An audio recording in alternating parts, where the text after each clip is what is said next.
the saying, you can't tell the players without a scorecard? The foundation of good advocacy and basic citizenship is understanding who in government is playing what position. American government has 3 levels: federal, state, and local. We also have 3 branches of government: legislative, executive, and judicial. It's a lot to keep straight, I know, but I know a little trick I think could help. Hey, thanks. Let's play some Tic Tac Toe. The United States has a federal system of government. That means that some powers are held at the national level, like, for example, the power to declare war, and all other powers are held at the state level. States then delegate some powers and responsibilities to local governments. So that makes a total of 3 levels of government altogether: federal, state, and local. We also have 3 branches of government: legislative, executive, and judicial. The legislative branch makes the law, the executive branch enforces the law, and the judicial branch interprets the law. Now, all these levels and branches might seem unnecessarily cumbersome, but our government is divided up this way on purpose. It's to prevent any one person or office from accumulating too much power.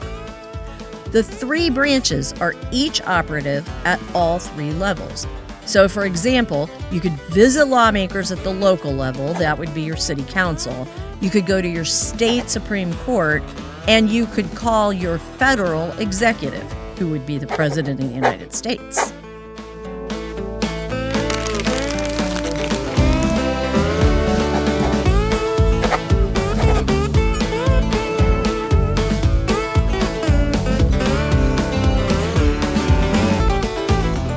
The federal legislative branch has 2 chambers, the Senate and the House of Representatives.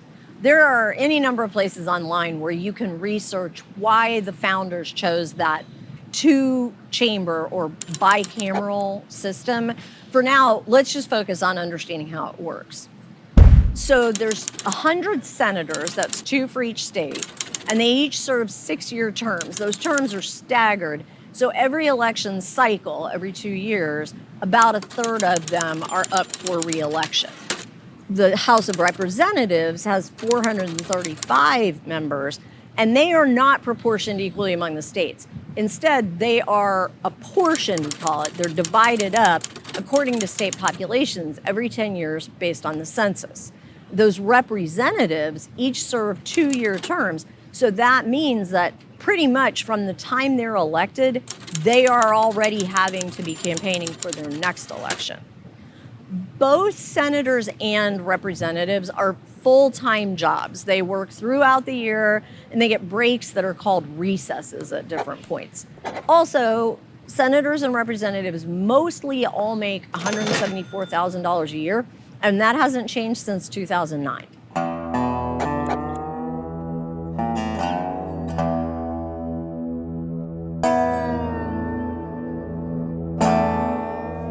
Meanwhile, here in Texas, our legislative body is called the legislature, or affectionately, the ledge.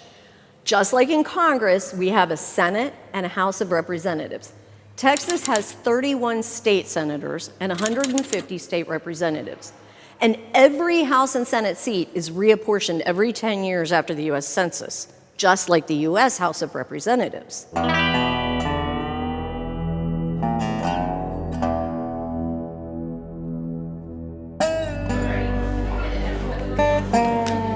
Texas legislators earn $600 a month, or $7,200 a year, as well as a $221 a day per diem for every day the legislature is in session.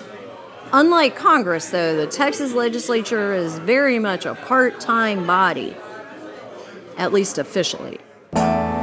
According to the Texas Constitution, the legislature meets for 140 days every 2 years. The rest of the time, they're supposed to be home in their district doing their regular jobs.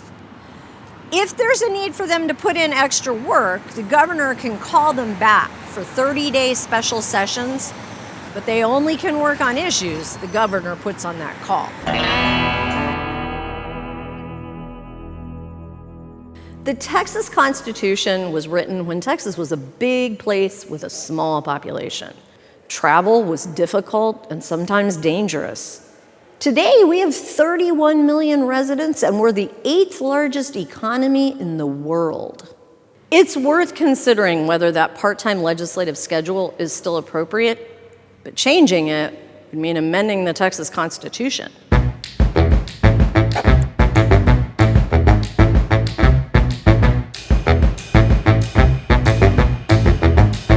Schedules and salaries aren't the only difference between Congress and the legislature. Legislation has different naming conventions at the state and federal levels.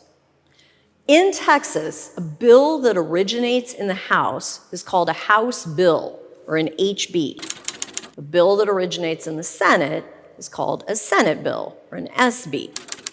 In Congress, that same kind of legislation is called a resolution, so it's called an SR or an HR. In Texas, we have resolutions too, but they're not the same. Instead, they're more like statements of opinion. Legislators often file them to honor or memorialize constituents.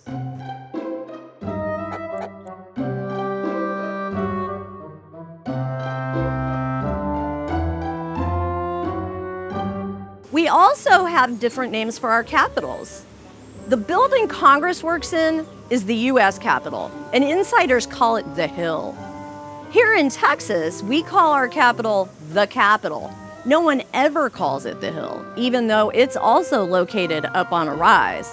Instead, insiders call our Capitol the Pink Building because of its lovely pink granite facade.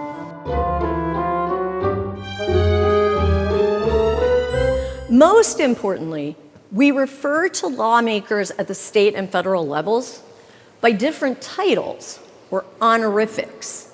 Members of Congress are U.S. senators and congressmen or congresswomen. Members of the legislature are state senators and representatives. You might think it shouldn't matter so much what we call all these elected officials. After all, they're all working for us, the taxpayer. But how do you feel when your boss isn't really sure what you do for them?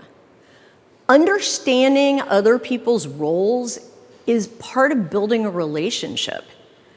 And relationships are central to policy advocacy. So now that we've got the team straight, let's take a look at the playing field.